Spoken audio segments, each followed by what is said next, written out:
Lucas, capítulo 2, do verso 8 ao verso de número 20, diz assim a palavra do nosso Deus. Havia naquela mesma região pastores que viviam nos campos e guardavam o seu rebanho durante as vigílias da noite. E um anjo do Senhor desceu aonde eles estavam, e a glória do Senhor brilhou ao redor deles, e ficaram tomados de grande temor. O anjo, porém, lhes disse: não temais, eis, aqui vos trago boa nova de grande alegria, que o será para todo o povo. É que hoje vos nasceu na cidade de Davi o Salvador, que é Cristo o Senhor. E isto vos servirá de sinal: encontrareis uma criança envolta em faixas e deitada em manjedoura. E subitamente apareceu com o anjo uma multidão da milícia celestial, louvando a Deus e dizendo: glória a Deus nas maiores alturas, e paz na terra entre os homens a quem ele quer bem. E ausentando-se deles o anjo para o céu, diziam os pastores uns aos outros: vamos até Belém e vejamos os acontecimentos que o Senhor nos deu a conhecer. Foram apressadamente e acharam Maria e José e a criança deitada na manjedoura. E vendo, divulgaram o que lhes tinha sido dito a respeito deste menino. Todos que ouviram se admiraram das coisas referidas pelos pastores. Maria, porém, guardava todas estas palavras, meditando-as no coração. Voltaram então os pastores, glorificando e louvando a Deus por tudo o que tinham ouvido e visto, como lhes fora anunciado. Amém. Oremos. Querido Deus, nós te agradecemos, porque a tua palavra nos revela que a história humana foi mudada por um homem que aqui entrou, por um homem que nesta terra pisou, por um homem que aqui nasceu, Jesus Cristo, nosso Senhor e Salvador.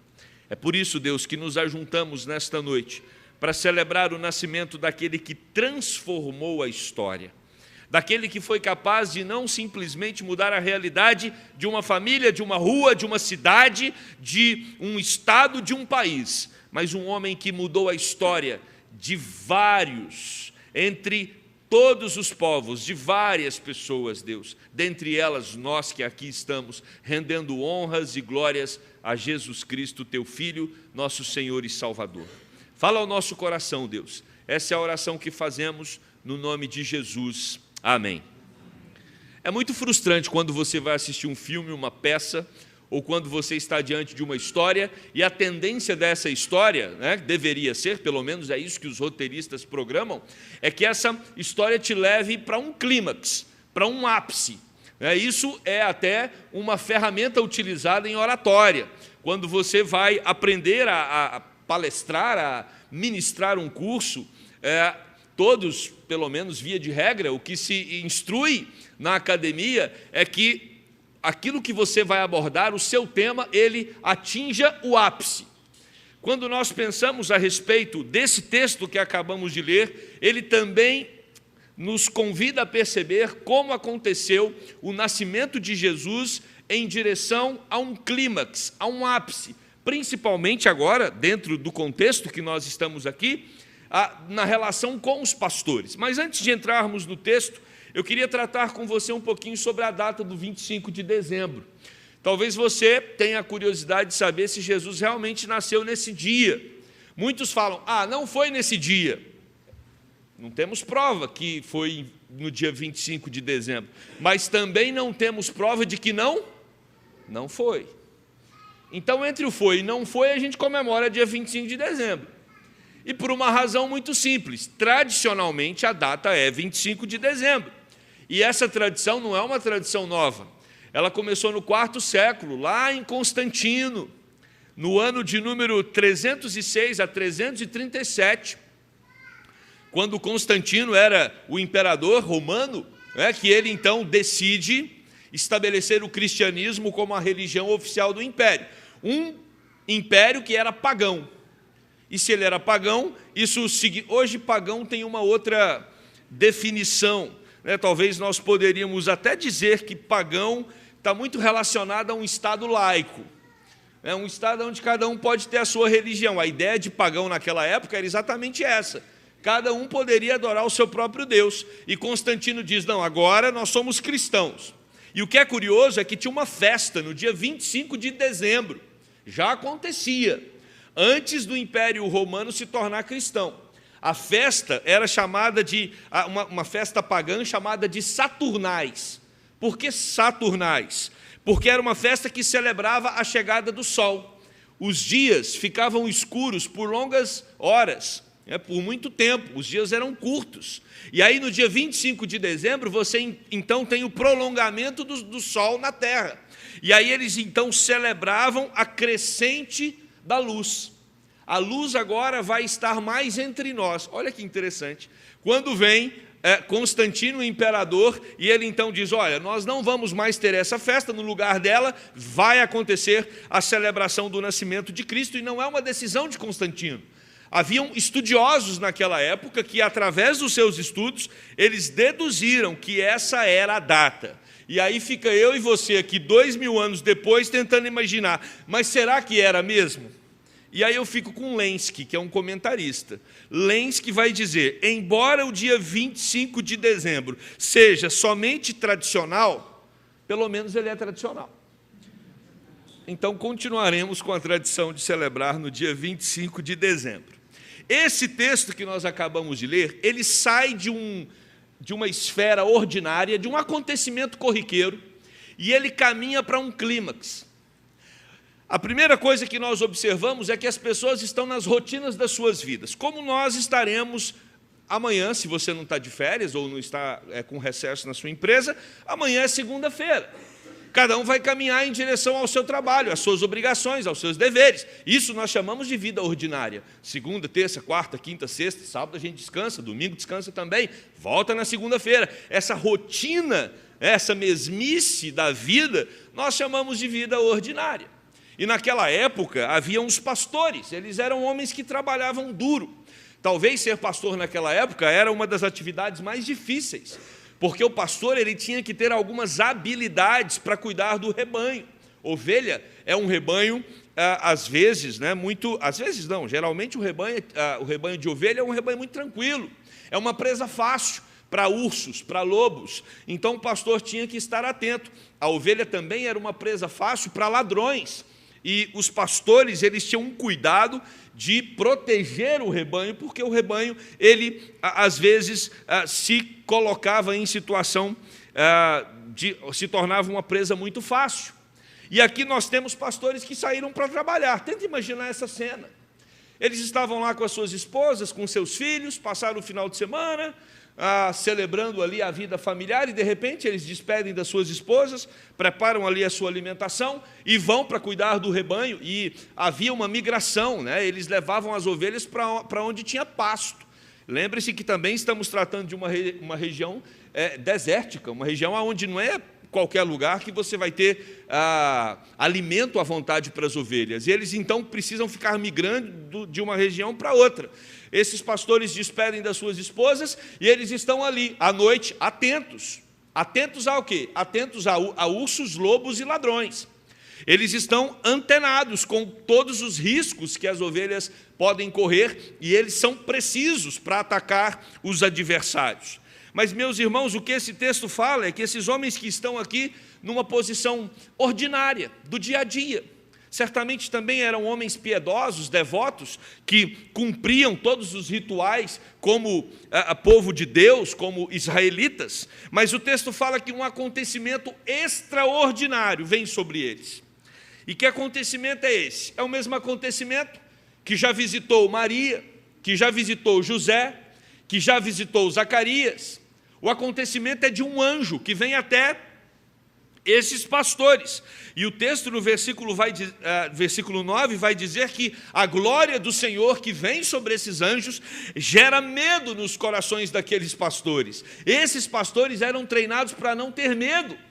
Esses pastores, eles estavam atentos a qualquer ameaça, qualquer inimigo. Mas, de repente, eles se deparam com alguma coisa que vai muito além de tudo aquilo que eles haviam sido treinados para combater. Eles recebem a visita de um anjo. E isso gera pavor diante deles, isso gera medo. É só você imaginar, meus irmãos. Você está aí numa viagem à noite, de uma cidade para outra, e de repente você se depara com um anjo. que isso vai gerar em você? Um desespero, porque pode ser que o anjo pareça com um fantasma. Quem já viu o anjo aqui? Não levanta a mão. Eu sei que anjo não é gente, e se não é gente já é estranho. E a reação daqueles pastores foi de assombro, assim como foi a reação de Maria, assim como foi a reação de todos aqueles que se depararam com o anjo ao longo da vida, da existência. Nós não sabemos muito bem como um anjo é, sabemos que ele não é um ser humano. E se ele aparece, e aparece, o texto ainda fala, tomado pela glória do Senhor, isso vai gerar uma reação de assombro, como foi com Moisés, quando ele vê a sarça ardendo. A sarça ardia, mas não se consumia. E quando Moisés se aproxima, ele ouve uma voz: tira as sandálias, porque o lugar que você está é santo. E Moisés então se ajoelha diante daquela cena. E esses homens então, pastores, valentes, preparados para enfrentar ursos e lobos, ladrões, esses homens agora estão tomados pelo medo. Por isso que no verso de número 10 o anjo diz: acalmem-se. Vocês estão diante de uma situação extraordinária. E a mensagem que aquele anjo tinha era uma mensagem, diz o texto, poderosa. Era uma mensagem de grande alegria para todo o povo. Meus irmãos, nós não podemos deixar os entulhos da vida deste mundo impedir que nós tenhamos o coração tomado por uma explosão de alegria quando imaginamos, quando pensamos, quando trazemos à memória o nascimento de Jesus Cristo, nosso Senhor e Salvador. Porque o que o anjo está dizendo é: eu tenho uma mensagem para vocês, e essa mensagem é de grande alegria, e não é só para vocês, mas é para todo o povo.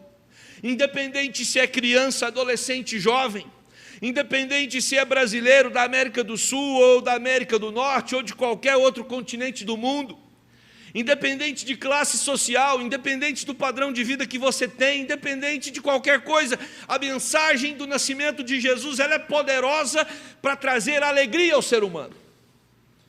Nós estamos diante de uma situação em nosso país que às vezes gera insegurança, gera medo, gera temor. Irmãos, insegurança, temor e medo era aquilo que os pastores eram preparados para não ter naquele contexto. Mas eles agora são tomados por um medo, por um momento, por causa do assombro do anjo que aparece. E o anjo aparece cheio de glória para trazer uma mensagem poderosa. A mensagem é: nasceu. Nasceu. E quando nós enchemos os nossos corações e as nossas mentes dessa poderosa mensagem, tudo ao nosso redor deve se tornar pequeno, passageiro, ínfimo. O momento histórico, o momento político, o momento econômico, o momento às vezes de saúde que você está enfrentando, as dificuldades financeiras, tudo isso se tornam problemas mínimos diante da grande alegria que a salvação em Cristo Jesus nos traz. E aí o anjo vai dizer para eles: olha, nasceu aquele que havia sido prometido lá no Antigo Testamento. Tem um código. Ele viria da cidade de Davi, Belém. Conforme prometido, nasceu. Nasceu o Salvador. Salvador, aquele que vem para resgatar. João 4,42 diz: este é verdadeiramente o Salvador do mundo. Nasceu o Salvador em quem nós podemos depositar todas as expectativas do nosso coração. As nossas apostas todas são feitas nele, em Jesus Cristo, nosso Senhor e Salvador. Essa é a ideia de Salvador. Aquele que vem para dizer para você: deposite todo o seu coração, toda a sua expectativa, deposite tudo aos meus pés e você vai ter alegria, alegria de verdade. Nasceu o Cristo, que significa Messias, ungido pelo Espírito Santo para ser profeta. Ou seja, é a palavra dele que nós devemos ouvir. Ele nasceu para ser rei, ele que governa sobre as nossas vidas, e ele nasceu para ser sacerdote, porque é ele que intercede por nós diante do Pai. Messias significa isso, aquele que é ungido pelo Espírito para ser profeta, rei e sacerdote. Mas o texto diz mais: nasceu aquele que viria da cidade de Davi, nasceu o Salvador, mas também nasceu o nosso Senhor. Aquele diante de quem nós depositamos a nossa existência, a nossa vida, tudo o que temos, tudo o que somos, a nossa mente, o nosso coração, o nosso corpo, os nossos desejos, os nossos projetos, as nossas vontades, tudo isso nós consagramos diante dele e falamos: é tudo teu, Senhor, nada é meu, é tudo para a tua honra e tua glória. Esse foi o evento extraordinário. Os pastores estão num momento ordinário, trabalhando tranquilamente. O evento extraordinário é que aparece um anjo. E se terminasse aqui já seria uma história linda, já teria um clímax. O anjo visitou os pastores lá no meio do trabalho, no meio do campo à noite. Mas existe uma história aqui, dentro da história, que nos chama a atenção para algo que é o extraordinário do extraordinário. Aparecer um anjo para nós já é extraordinário, Luiz, concorda ou não? Se aparecer um anjo para você hoje à noite, vai ser extraordinário? Vai. Mas e de repente você está ali conversando com um anjo, e ao fundo começam a aparecer uma multidão de anjos. Meus irmãos, dê vida para a cena. Se você crê na Bíblia, se a Bíblia é um livro que comunica a palavra de Deus para você, é necessário você permitir que a sua imaginação tente construir a realidade que aqueles pastores estão vivendo. Vem um anjo e diz: nasceu na cidade de Davi o Messias, o Salvador. E aí agora aparece uma multidão de anjos. E eu quero lembrar você do sermão de hoje de manhã, lembrar você do texto que antecede esse. Parece que a chegada de Jesus era uma chegada também ordinária. Maria com José precisavam se recensear, eles vão para o recenseamento. No caminho, Maria começa a ter as suas contrações, quer dar à luz, vai para uma hospedaria, não tem vaga, vai para outra, não tem vaga. E ali nasce Jesus numa manjedoura. Uma história que parece normal, de alguém que não tinha um lugar para nascer.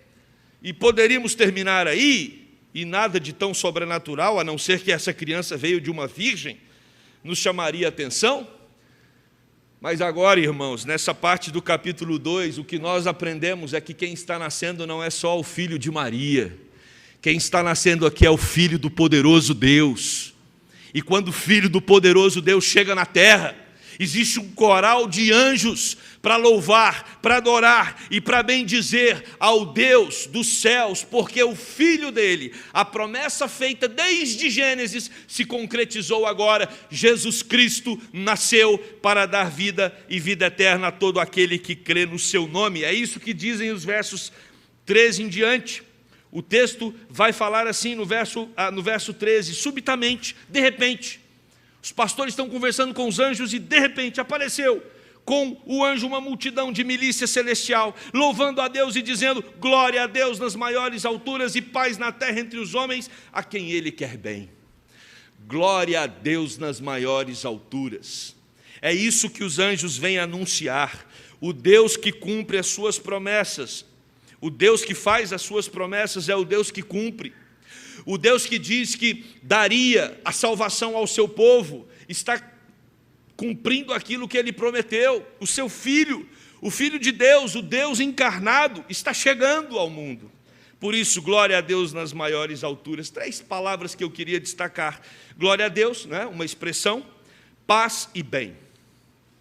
Essa é uma expressão muito usada pelos pastores do nosso presbitério, e é uma expressão que mostra claramente qual é a mensagem dos anjos, do coral celestial. Quando Jesus chega aqui na terra, o coral celestial de anjos diz paz e bem. Nós somos o povo da paz, nós somos o povo do bem, nós somos o povo de Cristo, nós somos o povo chamado para dar glórias a Deus e nos somamos a esses anjos para glorificar a Jesus. E aí os pastores, diante dessa cena maravilhosa, imagine o espetáculo, imagine a grandiosidade do que eles estão experimentando naquela noite.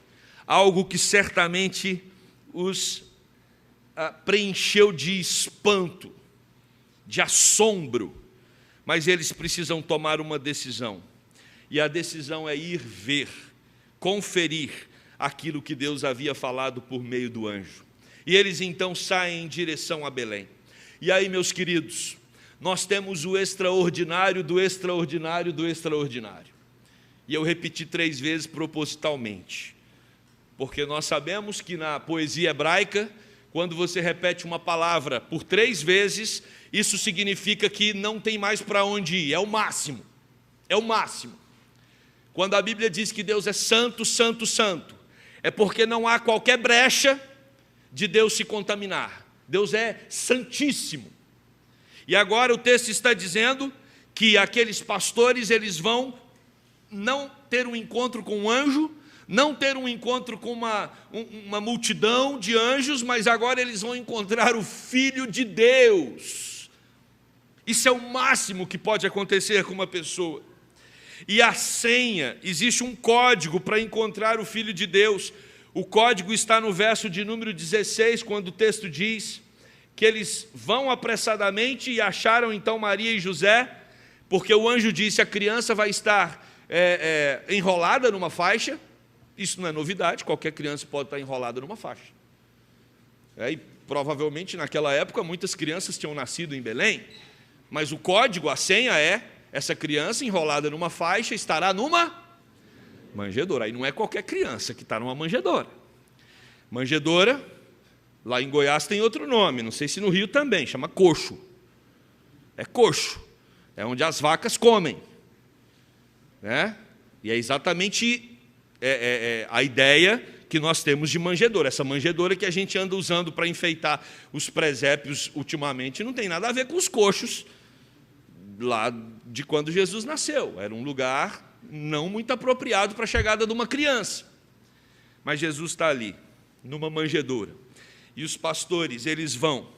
E eles então se deparam com o extraordinário do extraordinário do extraordinário.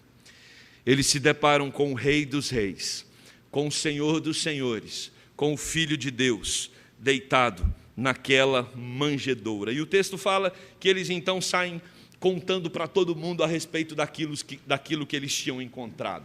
E aqui eu quero chamar a atenção. Quem está naquela manjedoura? Muito cuidado.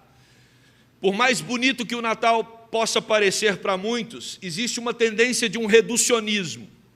Reducionismo na ideia do Natal. Ideia do Natal pode ter uma característica de festividade familiar, não deixa de ser. Natal pode ter uma ideia de presentes, não tem problema também ter essa característica. Mas o Natal pode também ter a ideia de um menino Jesus, um Jesus fofinho, que vem para o mundo através de uma mulher e nasce ali numa manjedoura, e nós não destacamos o outro aspecto desse menino, que é o aspecto que foi enfatizado por esses pastores: esse menino é Deus. O que nós temos na manjedoura é o Filho de Deus, o próprio Deus. E isso precisa encher as nossas mentes, encharcar os nossos corações de uma verdade. Deus entrou na terra por meio de um coxo, por meio de uma manjedoura, onde os animais comiam. E às vezes nós queremos ter os nossos palacetes, as nossas glórias, queremos nos destacar diante de homens, e ao mesmo tempo falamos que somos seguidores de Jesus. Se você é um seguidor de Jesus, a sua vida tem que começar por onde a de Jesus começou. Nós não podemos achar que Cristo começa assim, para nós termos uma vida inversa que Ele teve. Pelo contrário, nós somos discípulos de Jesus para vivermos como Ele viveu. E é óbvio, eu não acredito que alguém aqui tenha nascido em condições tão desfavoráveis. Todos nós aqui, os nossos pais procuraram o melhor para que pudéssemos chegar ao mundo, e não foi diferente com Maria. Mas aprove a Deus que Jesus chegasse por esse lugar, para mostrar para mim e para você qual foi a porta de entrada de Deus na terra. E esse Deus, Ele é claramente revelado como o menino Deus. E o profeta já havia dito isso. Isaías capítulo 9, verso 6, vai dizer que o nome dele seria Maravilhoso Conselheiro, Deus Forte. O Deus Forte que está ali na manjedoura. Mas não é só Deus Forte não, Pai da Pai da eternidade. Irmãos, o menino que está na manjedoura, ele é o Pai da eternidade. Ou seja, ninguém existiu antes dele, ninguém existirá depois dele. Ele é o alfa e o ômega. Essa é a criança, é por isso que nós temos que ter cuidado para não reduzir o poder de quem está na manjedoura. Ele é Deus, Ele é o alfa e o ômega, Ele é o Deus forte, Ele é o Pai da eternidade. Olha o que diz o profeta Miqueias: e tu, Belém Efrata, pequena demais para figurar como grupo de milhares de Judá, de ti me sairá o que há de reinar em Israel. Olha o que diz: e cujas origens são desde os tempos antigos, desde os dias da eternidade. Se a sua mente consegue imaginar a dimensão de uma criança deitada numa manjedoura, e o texto bíblico dizendo para mim e para você que essa criança é Deus, se isso entra na sua mente facilmente, eu estou admirado com a sua capacidade. Porque na minha mente, isso buga, não fecha a conta, não cabe num mundo onde as pessoas buscam tanto a glória, num mundo onde as pessoas têm tanta dificuldade de abrir mão do status, do poder, num mundo onde está cada um procurando ao máximo sobrepor o outro, o Deus da eternidade chega por ele numa manjedoura. 1 João 5,20 vai enfatizar que Jesus é Deus, quando diz: e estamos no verdadeiro, no seu Filho Jesus Cristo, este é o verdadeiro Deus e a vida eterna. Muito cuidado, algumas seitas tentam dizer que Jesus é o Filho de Deus, que Jesus é o Messias, que Jesus é o Salvador, mas eles negam que Jesus é Deus. E o que nós aprendemos nas Escrituras é que aquela criança que os pastores visitam é o próprio Deus, Filho.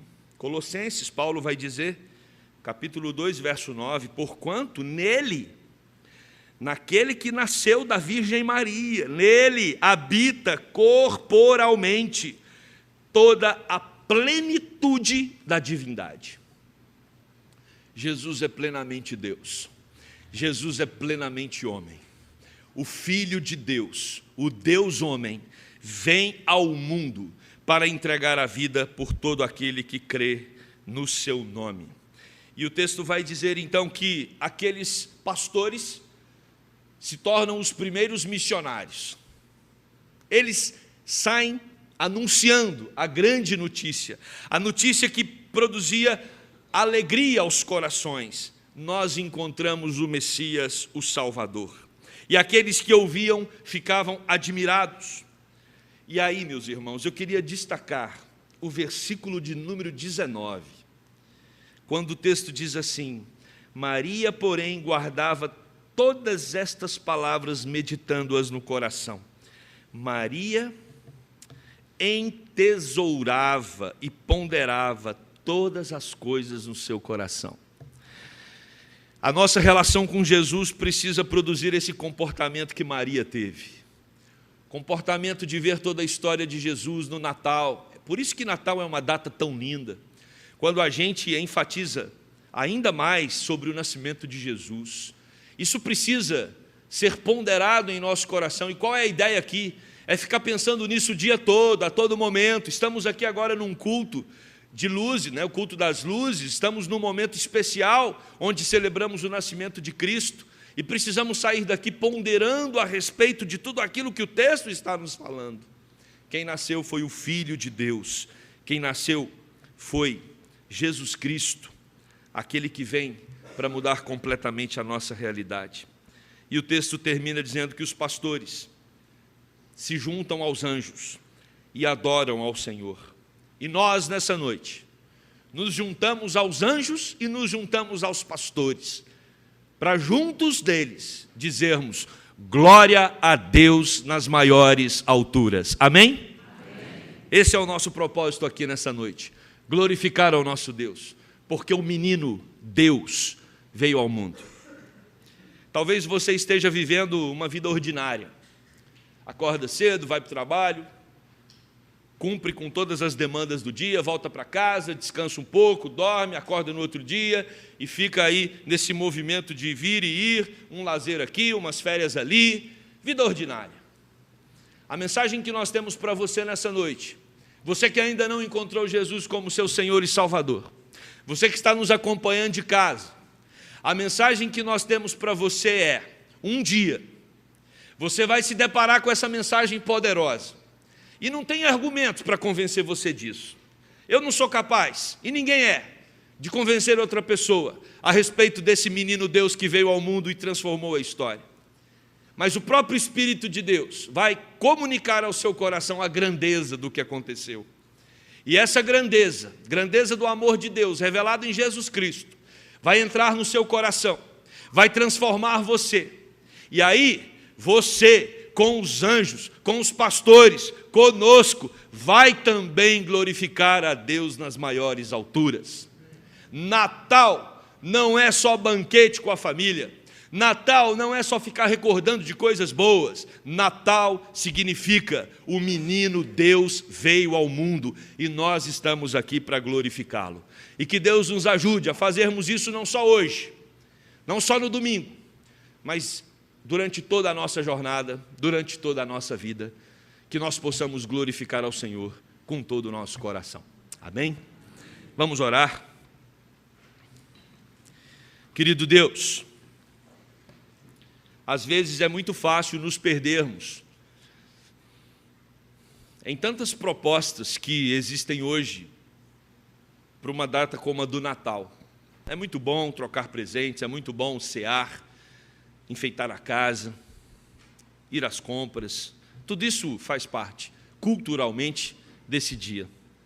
Mas Deus, não permita que todas essas coisas se tornem empecilhos para nos atentarmos para o grande advento, que foi a vinda do nosso Senhor Jesus Cristo, o menino Deus, deitado ali naquela manjedoura, onde os pastores, quando estão diante dele, se dobram, se curvam e rendem glórias ao seu nome. Não só os pastores, mas também os magos. Não só pastores e magos, mas também os anjos. Oh Deus, aqui estamos nós, da mesma forma, fazendo o mesmo movimento, nos dobrando diante do menino Deus e rendendo glórias a Ele nas maiores alturas, Deus. Pai, ajuda-nos a reconhecer que esse menino Deus nasceu, cresceu para cumprir uma missão de amor que o Senhor mesmo revelou através dele. Ao morrer numa cruz, ao ressuscitar e garantir vida eterna para todo aquele que crê no seu nome. Deus, que essa verdade continue aquecendo os nossos corações, que essa verdade continue sendo a nossa fonte de alegria.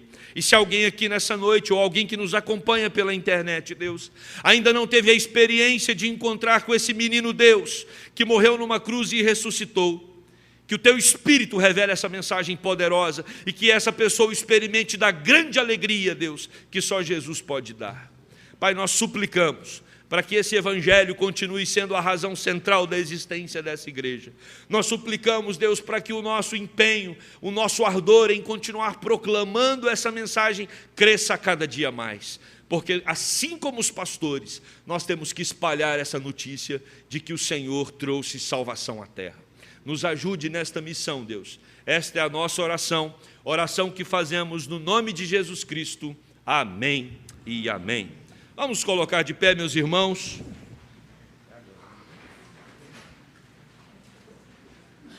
Quero convidar você para testar a sua vela, ver se a sua vela está acendendo, para não dar errado na hora. Se a sua vela não está acendendo, levanta uma das suas mãos, que o nosso diácono vai fazer um milagre. Trocar a sua vela. Tudo certo? Todas as velas? Olha que maravilha, 100%. Das velas estão funcionando. Então, nós vamos louvar ao nosso Deus agora. Canção de Natal, nosso coral Vozes em Louvor. É agora? É isso mesmo, né, Guilherme? Reverendo. Estou certo na liturgia? Isso. Estou certo. É isso? Não, não é agora não, é outra música. E nós vamos descendo e acendendo as velas conforme a gente for passando. Maravilha. Vocês entenderam? É o óculos, presbítero, está ali o óculos, deixei, mas vamos lá, o coral é por último, agora a gente vai cantar Noite de Paz. E o que nós fazemos todo ano, né? à medida que quando nós usávamos uma vela de verdade, os pastores iam acendendo a primeira vela aqui e os irmãos iam acendendo uma dos outros. Agora a gente não tem mais, né, reverendo? A gente pode ficar aqui na frente mesmo e você acende a sua vela, você mesmo, todos nós vamos acender as nossas velas, vamos ligar as luzes do templo e aí nós vamos louvar ao Senhor com esse cântico, Noite de Paz, tá bom? E depois nós procederemos com aquela tradição que temos, né? À medida que vamos falando quanto tempo você tem de convertido, você apaga a sua vela e vai se assentando, tá bom? Vamos então louvar o nosso Deus, coral, bem bonito, bem alegre, bem animado como os anjos.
encontramos com Jesus a luz do mundo. E o próprio Jesus disse: vós sois a luz do mundo. Não porque nós temos luz própria, mas porque a luz dele nos ilumina. E nós podemos agora resplandecer essa luz. A maioria aqui já encontrou com a luz, que é Cristo. E nós vamos sair, ao terminar esse culto, para iluminar essa terra. E esse é um momento muito simbólico para nós, porque nós estamos, alguns mais, outros menos, estamos numa jornada, numa caminhada. E eu queria que aqueles que estão 0 a 5 anos caminhando com Jesus, você que tem de 0 a 5 anos de caminhada com Cristo, você pode se assentar e desligar a sua vela. Aqueles que têm até 5 anos de caminhada com Cristo, esses são os nossos novos irmãos na fé, que encontraram com Jesus nos últimos 5 anos. Se essa luz encontrou lugar no seu coração nos últimos 10 anos, de 6 a 10 anos, você agora pode também se assentar, pode desligar a sua vela. Você que encontrou com Jesus nos últimos 10 anos. Aqueles que encontram... Tem criança de 5 anos com a luz, com a vela acesa. Pode continuar, não tem problema não. A Bíblia fala que das crianças é o reino dos céus. Você que encontrou com Jesus nos últimos 20 anos, pode assentar e apagar a sua vela. Agora os nossos irmãos maduros, que já estão na caminhada há um bom tempo, 30 anos com Jesus Cristo, você pode se assentar agora e também desligar a sua vela. Agora aqueles que são os experientes, exemplos para nós de caminhada com Jesus, pessoas que estão há 40 anos caminhando com o nosso Senhor Jesus Cristo, pode se assentar e desligar a sua vela. Você que está há 45 anos caminhando com Jesus, pode também se assentar, pode desligar a sua vela. Você que está há 50 anos caminhando com Jesus, que maravilha, 50 anos, servindo de testemunha nesse mundo, pode assentar, desligar a sua vela. Você que já tem 55 anos com Jesus, pode se assentar. Olha que bênção, irmãos. Os irmãos que têm mais de 55 anos, olha. Você que tem 60 anos caminhando com Jesus, pode se assentar e desligar a sua vela. Os irmãos que ainda estão de pé já têm mais de 60 anos caminhando com Jesus. São para nós referência de fé. Você que tem 65 anos caminhando com Jesus, pode se assentar.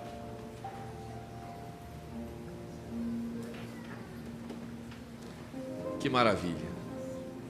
Vocês que têm 70 anos caminhando com Jesus, podem se assentar agora. 70 anos caminhando com Jesus. Para não denunciar a idade, presbítero Wilson, você que tem mais de 70 anos caminhando com Jesus, pode se assentar. Louvado seja o nosso Deus. Todos que têm mais de 70 anos, tem mais de 70 anos caminhando com Jesus, meu presbítero, louvado seja Deus, pode se assentar. Pode se assentar, presbítero. Maravilha. Faltou Ori. Ori aqui. Faltou Ori. Ori já está com 90 anos caminhando com Jesus. Essas pessoas que ficam de pé por último, que já têm aí décadas, elas nos inspiram na nossa geração. E elas de alguma forma estão dizendo para nós: não desanimem, Jesus Cristo é a melhor coisa da vida. E um dia estaremos nós aqui, 60, 70, mais de 70 anos, com a nossa vela acesa, dizendo: Jesus Cristo é a luz do meu caminho. Amém? Amém. Vamos nesta hora ter a oração final, a bênção, o amém tríplice e depois o pós-lúdio com o nosso coral, com a canção de Natal. Oremos. Pai, obrigado pelo testemunho desses irmãos que estão aqui na Gávea, que vieram de outras igrejas, que serviram de testemunhas de Jesus em outros lugares, mas que se ajunta neste momento aqui para dizer: Jesus é a minha luz, há 5, há 10, há 20, há 30, há 40, há 50, há 60, há 70, há mais de 70 anos.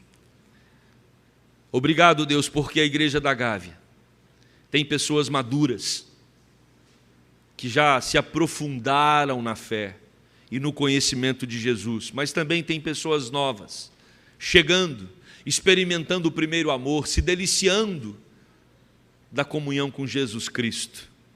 Querido Deus, que essa igreja continue espalhando as boas novas de salvação, que a mensagem do Natal seja a mensagem de grande alegria a este mundo, e que nós sejamos os portadores dessa boa notícia. Obrigado, Deus, porque a tua salvação chegou até nós. Oramos assim no nome de Jesus. Amém.